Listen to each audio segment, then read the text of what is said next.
বিদেশি কোম্পানির কাছে আকর্ষণীয় হয়ে উঠছে মালয়েশিয়া। দক্ষ কর্মী, সুপ্রতিষ্ঠিত অবকাঠামো তৈরি হয়েছে। বিস্তারিত জানতে ভিডিওটির শেষ পর্যন্ত দেখুন। চিপ উৎপাদনে ব্যবহৃত যন্ত্রাংশ থেকে শুরু করে প্রযুক্তি রফতানিতে চীনের ওপর মার্কিন নিষেধাজ্ঞা প্রতিনিয়ত বাড়ছে। দুই দেশের এ বিরোধের কারণে প্রযুক্তি কোম্পানিগুলো তাদের কার্যক্রম পরিচালনার জন্য চীনের বিকল্প খুঁজছে। আর এদিক থেকে তালিকার শীর্ষে দক্ষিণ পূর্ব এশিয়ার দেশ মালয়েশিয়া। খবর সিএনবিসি। বর্তমান সময়ে স্মার্টফোন থেকে শুরু করে সব ধরনের যন্ত্রাংশে চিপ বা সেমিকন্ডাক্টর ব্যবহার হয়। আর এর উন্নয়ন, প্রযুক্তিগত উৎকর্ষ নিয়েই যুক্তরাষ্ট্র চীন বিরোধ চলছে। যেখানে মার্কিন প্রশাসনের দাবি উন্নত প্রযুক্তি চীনকে সামরিক খাতে বেশি শক্তিশালী করে তুলবে। এলএসই আইডিয়াসের ডিজিটাল আন্তর্জাতিক সম্পর্ক প্রকল্পের প্রধান কেন্দ্রিক চ্যান বলেন, সেমিকন্ডাক্টর উৎপাদনে মালয়েশিয়ার ৫ দশকের অভিজ্ঞতাসহ সুপ্রতিষ্ঠিত অবকাঠামো রয়েছে। বিশেষ করে অ্যাসেম্বল, পরীক্ষণ ও প্যাকেজিংয়ের ক্ষেত্রে দেশটির অভিজ্ঞতা অনেক সমৃদ্ধ। এর আগে যুক্তরাষ্ট্রের চিপ জায়ান্ট ইন্টেল মালয়েশিয়ায় চিপ প্যাকেজিং ও পরীক্ষণ কেন্দ্র স্থাপনে $৭০০ কোটি বিনিয়োগ পরিকল্পনার কথা জানিয়েছিল।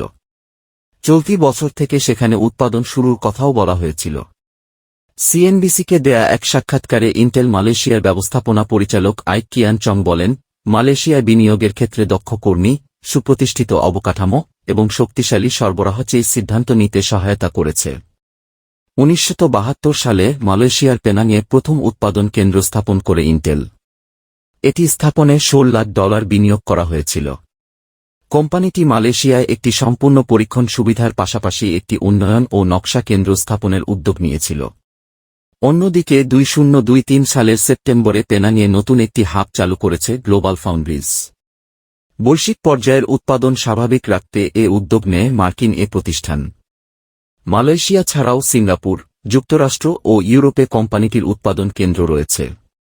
গ্লোবাল ফাউন্ড্রিজ সিঙ্গাপুরের সিনিয়র ভাইস প্রেসিডেন্ট এবং জেনারেল ম্যানেজার ট্যান ইউ কং বলেন, ভবিষ্যৎ কর্মপরিকল্পনার নীতির পাশাপাশি সরকার এবং ইনভেস্ট পেনাংয়ের মতো অংশীদারদের সমর্থনের কারণে এখানে শক্তিশালী ইকোসিস্টেম তৈরি হয়েছে। যুক্তরাষ্ট্র ছাড়াও জার্মানির শীর্ষ চিপ উৎপাদনকারী কোম্পানি ইনফিনিয়ন ২০২২ সালের জুলাইয়ে কুলিমে ওয়াফার ফ্যাব্রিকেশন মডিউল নির্মাণের কথা জানিয়েছিল। চলতি বছরের মার্চে কোম্পানিটি ক্ল্যাংয়ে নতুন উৎপাদন কেন্দ্র স্থাপনের কথাও জানিয়েছে। ইনসিগনিয়া ভেঞ্চার পার্টনার্সের প্রতিষ্ঠাতা ব্যবস্থাপনা অংশীদার ইংল্যান্ড ট্যান বলেন, মালয়েশিয়া সবসময়ই প্যাকেজিং, অ্যাসেম্বল ও পরীক্ষণের দিক থেকে দক্ষ। এছাড়া এখানে কার্যক্রম পরিচালনার ক্ষেত্রে খরচও তুলনামূলক কম। এ কারণে রফতানি খাতে প্রতিযোগিতা বাড়ছে। তিনি আরও জানান, রিঙ্গিতের বিনিময় হার ভালো থাকায় বিদেশি কোম্পানিগুলোর আকর্ষণের কেন্দ্রে রয়েছে মালয়েশিয়া। চলতি বছরের ফেব্রুয়ারিতে প্রতিবেদন প্রকাশ করে মালয়েশিয়ার বিনিয়োগ উন্নয়ন কর্তৃপক্ষ। প্রাপ্ত তথ্যানুযায়ী চিপ প্যাকেজিং, অ্যাসেম্বলি ও পরীক্ষণ পরিষেবার ৩% মালয়েশিয়ার নিয়ন্ত্রণে।